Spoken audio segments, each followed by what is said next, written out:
Hello, I'm Jay Snider, president of the Flyers. The video you are about to watch highlights one of the finest and most controversial hockey games ever played. It took place at the Spectrum on January 11th, 1976, as part of a sports exchange program arranged by the National Hockey League. The participants in this game were our Philadelphia Flyers, the defending Stanley Cup champions, and the Red Army, top team in the Soviet Union. At the time this game was played, it was hoped that events of this sort would foster a greater understanding between the U.S. and Russia and would lead to peace and freedom for all men.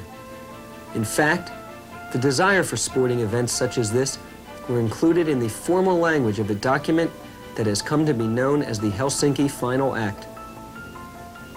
35 nations, the Soviet Union and the U.S. among them, signed this accord in 1975. When President Ford signed his name, he stated, quote, "History will judge this conference not by what we say here today, but by what we do tomorrow, not only by the promises we make, but by the promises we keep," end quote. The agreement called for respect for human rights and fundamental freedoms, including the freedom of thought, conscience, religion, or belief. This respect for human rights was termed a necessary factor to ensure the development of friendly relations and cooperation among all states. Unfortunately, the world has seen no adherence to the human rights guidelines stated in the Helsinki Final Act.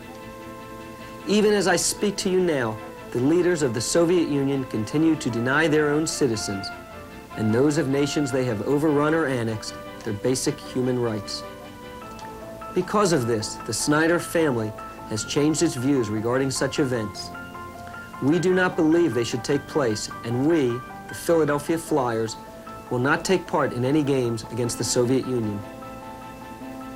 Despite the competitiveness of such games, we cannot, in good conscience, participate, knowing part of the proceeds of such events go to support governments which perpetrate crimes against man. Why then make this video available? For one reason, and one reason only. Because all proceeds from the sale of this tape are being donated to the Slepak Foundation, which finds its origin and mission in the vision and life work of the renowned Soviet activist Vladimir Slepak. The foundation is dedicated to educating the American public about human rights violations by the Soviets so that all Americans can make an informed decision about our human rights responsibilities, and thus help bring freedom to all men around the world who now can only dream of it. Thank you.